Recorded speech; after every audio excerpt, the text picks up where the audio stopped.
This Disneyland Horror begins the very second the park gates close behind the last guest. Most people believe the happiest place on earth falls asleep after midnight, but the reality is far more terrifying. Have you ever noticed that the smiles of Disneyland employees look too uniform? As if they aren't living people, but finely tuned mechanisms performing the same role for decades. I came here for night content, hoping to capture an empty Main Street with my camera, not realizing the park had already captured me. At 8:57 p.m., the final announcement played. The voice from the speakers was soft, almost gentle, but it held an edge of steel. Ladies and gentlemen, Disneyland Park is now closing. But for me, the show was just beginning. The secret rules of Disneyland forbid staying on premises after closing, not for safety, but to preserve the secret of the show. This applies to everyone who has ever crossed the threshold of this place. The scale of this anomaly is hidden behind millions of bright lights and joyful songs.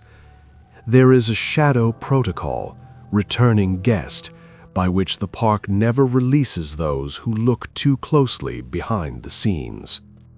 At 9:05 p.m., the music didn't turn off, and that was the first warning. The joyful melodies began to sound distorted, like a scratched record.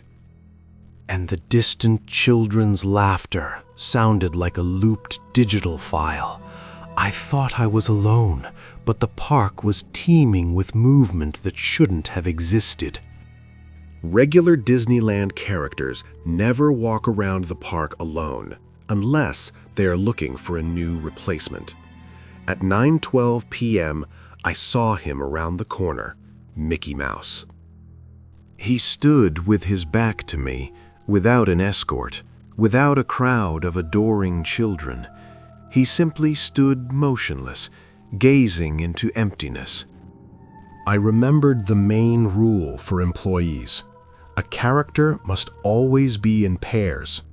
When I quietly called out to him, he didn't turn around like a human. His head tilted sideways at an unnatural angle, smoothly and mechanically, emitting a faint sound of rubbing rubber. I turned and walked away, feeling hundreds of hidden cameras in the eyes of statues watching me. At 9:18 p.m., I saw the doors to It's a Small World were open, even though the sign read temporarily closed. The boats were moving on their own. As soon as I stepped into one, the doors closed behind me with a heavy metallic click. At 9:29 p.m., the music became deafening. Dolls in costumes from different nations danced, but their eyes, they moved in perfect sync with my boat. Midway through, the lights flickered and went out. In that absolute silence, an emotionless voice whispered right into the back of my neck, "You stayed." Standing before me was a faceless doll with a cast member badge shining on its chest. The boat accelerated, and on the final screen I saw not a commercial, but a video from my own life, dated 2012. At 9:41 p.m., I ran out onto Main Street, but everything had changed.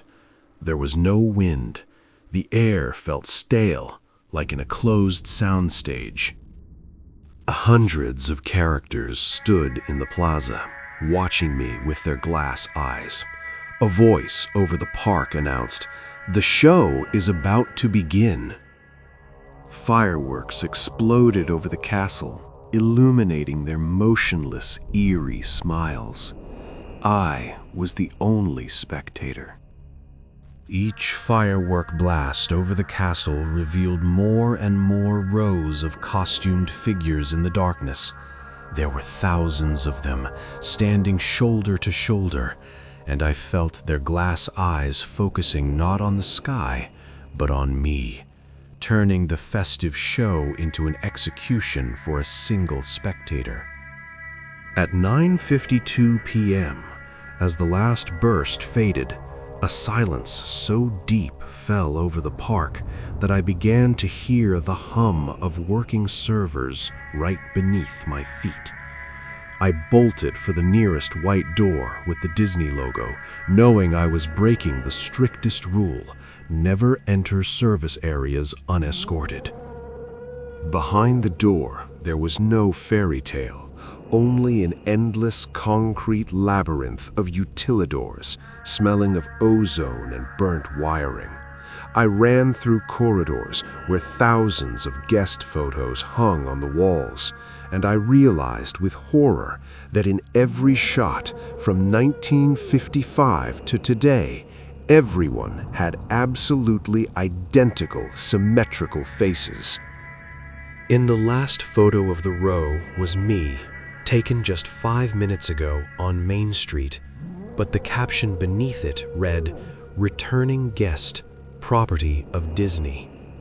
At 10:01 p.m., the door at the end of the corridor swung open on its own, spitting me out onto an empty, dead parking lot where my car was the only bright spot in this gray world. I drove home in a total daze, but at 10:03 p.m., my phone vibrated with a notification. We hope to see you again very soon. Now, when I close my eyes, I don't hear silence, but that same looped music from It's a Small World. And I realize Disneyland isn't a park. It's a conveyor belt that tastes you once, and the second time makes you part of the ride. If your child starts smiling too perfectly after a trip to the park, don't look them in the eye. It might not be them who returned from vacation. But if Disneyland takes your faces, Netflix takes your souls. Move to the next video about streaming secrets while your reflection in the screen still belongs to you.